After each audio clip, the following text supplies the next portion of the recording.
Doing my Kiss discography reviews. Start with some background. Um,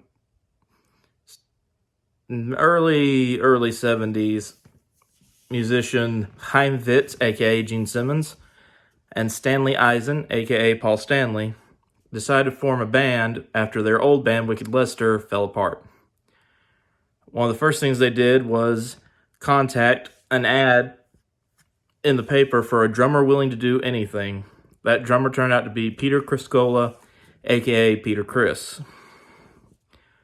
Once they had a solid drummer in the group, their next goal was to find a lead guitarist, since Paul didn't feel strongly enough about his lead guitar skills and wanted to also have the freedom to move around that being a rhythm guitarist would give him. So they also put in an ad for guitarists and held auditions where a young man named Paul Fraley came in wearing two different colored sneakers, plugged in as they were still talking to one other guy, and started jamming. And after telling him to shut up and wait his turn, they finally get to it and find their new guitarist, aka Ace Frehley, and Kiss was formed.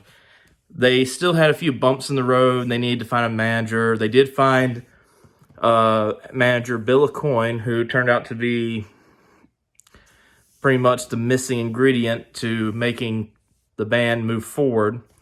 They were able to get a deal with Casablanca Records, and they were able to make their first album. Now, the problem with their first three albums is a problem that would plague them throughout most of their early career. The studio recordings just did not sound as good as the band did live, and they would later fix that, but in the meantime, we're going to look at the first Kiss album, just titled Kiss. Now, the producers for the first Kiss album were not the band's first choice. The band's first choice was the legendary Eddie Kramer, who had done some of their demos. And they would have got him, but Neil Bogart, the head of Casablanca, was mad at him for some reason. And so they ended it with Kenny Kerner and Richard Wise, who had done some stuff for Neil before in producing, so they were a safe bet. But as a result, the songs on here, despite being the songs that 80% of their set list from then on to today have, they don't sound as good as they really could have been. And they, like I said, fix it later on. But for the time being, it didn't quite sound what they were going for. But hey, it was an album. They finally got to the point they were wanting to get to. So the first track is called Strutter. It's an excellent opener. Opens with a bit of a drum roll and goes pretty good. It's basically, kind of like, one of those kind of songs that you'll see a lot of in Kiss is, ooh, hot lady. That's a good majority of Kiss songs right there. Ooh, hot lady. But the song's pretty solid. It's pretty good. Works great as an opener. And then the next song, Nothing to Lose, it's very much a very up-tempo, fun, and risque rocker where there's been a little bit of debate, but if you really listen to the lyrics, there's no debate. Let's just say Thought About the Back Door pretty much sums up like what the lyrics mean, but musically, it's very fun, up-tempo. The chorus is great to sing along to. Gene sings the verses while Peter Criss sings the chorus. And Criss really goes into that kind of soulful rocker sound that his voice has that a lot of people gravitate to and enjoy. The third song is Firehouse. It's got a good bounce to it. It's a song that they would add some of their theatrics to. They would have Paul come out with a bucket of what the crowd would think is water, but it's actually confetti. In their bigger concerts, they would even start having a fire alarm going and have smoke fill the stage to match the song, and it's a fun one. The fourth track is Cold Gin. This was Ace Frehley's first song for Kiss. He didn't feel comfortable with his voice, so he didn't sing it. He had Gene Simmons sing it, ironically, since Gene is a teetotaler, nope, meaning no drugs, no alcohol. But he's singing Ace's song about cold gin.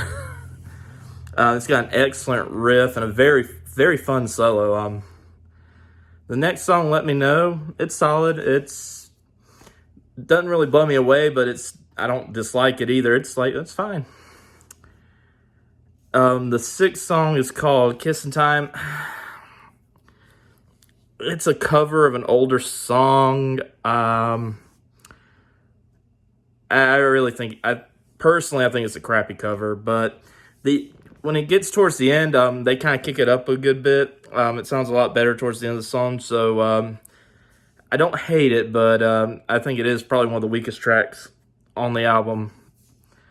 The seventh song is Deuce. That was the song that Ace was introduced to when he auditioned for the band. That's the song he played with them, and that's where the connection, this is where Ace showed the band, this is the guitars to get. And you can tell with the playing he does on that song, it's just Ace slathering over his signature sound and special way of soloing that still hits pretty good even to this day. The eighth song is called Love Theme from Kiss. And what it is Kiss had this instrumental called Acrobat that they had out during their early tours. And Acrobat was alright, but I do think Love Theme was probably the worst part of that instrumental, and of all the parts of Acrobat to put on the album, I thought it was weird Love Theme was the part that was picked, but it may work for some people. The ninth song is called 100,000 Years. It's a good showcase for all the band members. There's a little spot for all four guys to really shine on this song. Has a really good driving bass line at the very beginning. Peter is on fire with the drumming, and of course Ace solos like there's no tomorrow, and Paul's, singing, screaming, in his prime. So it's a very good song where everybody's just firing off all cylinders, and then kind of what one would call the perfect closer. The final song on the album is Black Diamond.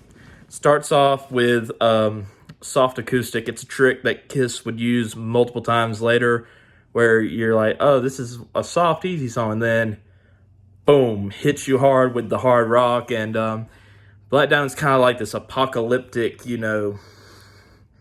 epic rock song, about hard living in the city. And starts up, the acoustic part has Paul kind of singing softly, but the rest of the song is Peter Criss, giving his best rock screams, and it really works, and it is still one of the band's favorite ways to close out a show.